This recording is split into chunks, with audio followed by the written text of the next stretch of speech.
Hello boys and girls, so 2022 wasn't a good year for Dead by Daylight, and I've made a video about why it was a bad year for this game. Definitely check it out because I put a lot of work into making that video instead of masturbating, which is unusual for me. But today I want to talk about 2023, which is already here surprisingly, and what can we expect from Dead by Daylight developers this year? Is it possible for this year to be the best year for Dead by Daylight yet? Is it possible that we will get killers like Voorhees and Pennywise?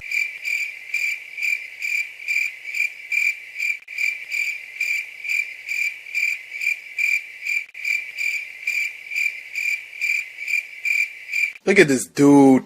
Or is Dead by Daylight dying, and will this year be the last year for Dead by Daylight? Let's talk about it. But before that, smack that subscribe button if you want me to stick my big penis up your dad's butthole. Excuse me if I sound like a typical 96-year-old grandpa from Russia. It's because I'm sick, so my voice is a little bit you know, it's like Anyway, let's talk about Dead by Daylight. So, what will we get in 2023 for certain? The answer is at least 4 chapters. Let's be fair, there won't be more than 4 chapters because we get 1 chapter approximately every 3 months. But even though we only get 4 new chapters, this doesn't mean that we will only get 4 new killers and 4 new survivors this year. There will be more than that. Because in some of the mid-chapter patches we get paragraphs, which means that there's a character which is not attached to any of the chapters.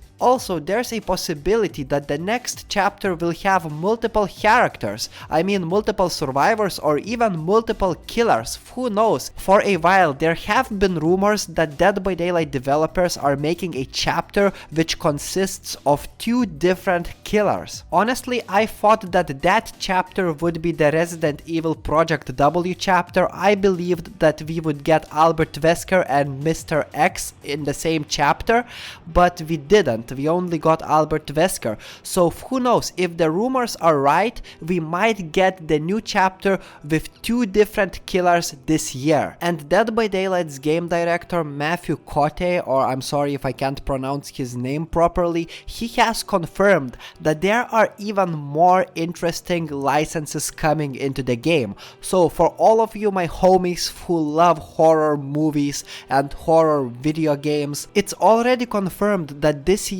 we will get some pretty exciting licenses. What does pretty exciting licenses mean? Well, to me, pretty exciting licenses means something big, because Dead by Daylight has some of the most iconic, if not the most iconic characters from different horror properties. And what are we missing? I would say that we are missing Pennywise, Voorhees of course. I would love to see Jack Torrance added into the game as a killer, because The Shining is my favorite horror movie. I've seen some leaks allegedly that Alien is coming to Dead by Daylight, but these leaks, they look kinda fake to me, so I would definitely not bet anything that Alien is coming to Dead by Daylight. But there's a possibility that Alien might be coming to Dead by Daylight, because Alien is not a franchise far from video games. In fact, there's a movie, there are multiple Alien video games. Stranger Things coming to Dead by Daylight would be fucking epic, and I would like to see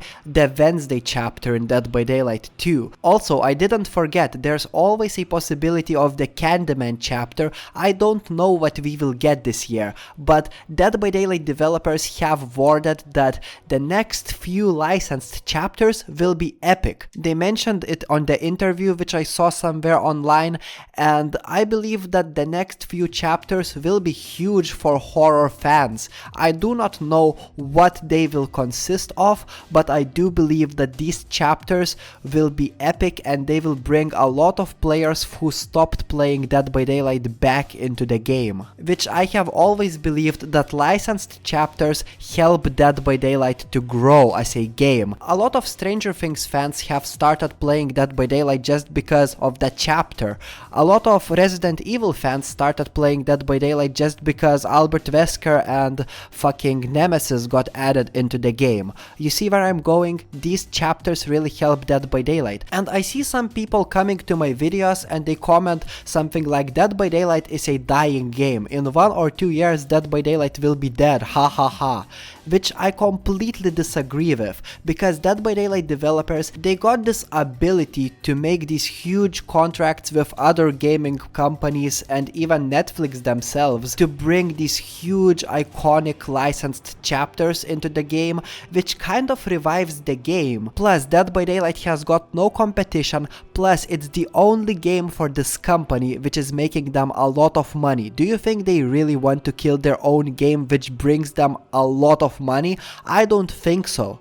Within the years, Dead by Daylight has got a lot of scummy free-to-play monetization schemes, which kinda makes me believe that this game someday will go completely free-to-play. It has been given away for free on the Epic Games Store, and you know, if you say, but if this game goes free-to-play, then this will game have a lot of cheaters, which is true. This game will have a lot of cheaters if it will go free-to-play, but you know, PUBG went free-to-play, Rocket League went free-to-play, Fall Guys went free to play, Overwatch 2 went free to play. These are all of the games that don't have the best anti-cheat systems, you know. After all, developers care about money more than about cheaters in their own game, you know what I mean? So honestly, I do believe that in 2023, or if not 2023 then 2024, Dead by Daylight is going to go fully free to play on all of the platforms.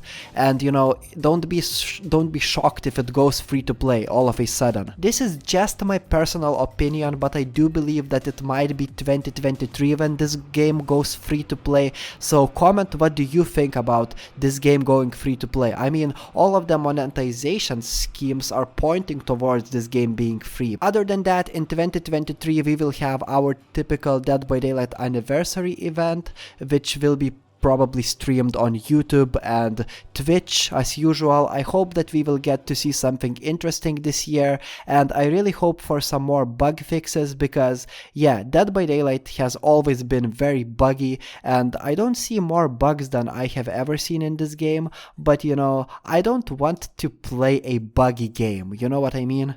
I also really want to see a reduction in the time it takes to, you know, complete your blood webs, because it takes like forever clicking on each of the nodes on your blood web. I really hope that will be fixed. But comment, what are your expectations for the next year? I do not believe that this year will be worse than 2022, but hey, anything is possible. I did not believe that there's anything worse than Donald Trump, and hey, Joe Biden came. So yeah, anyway, don't forget to subscribe if you haven't done it before, and I'll see you later. Ciao!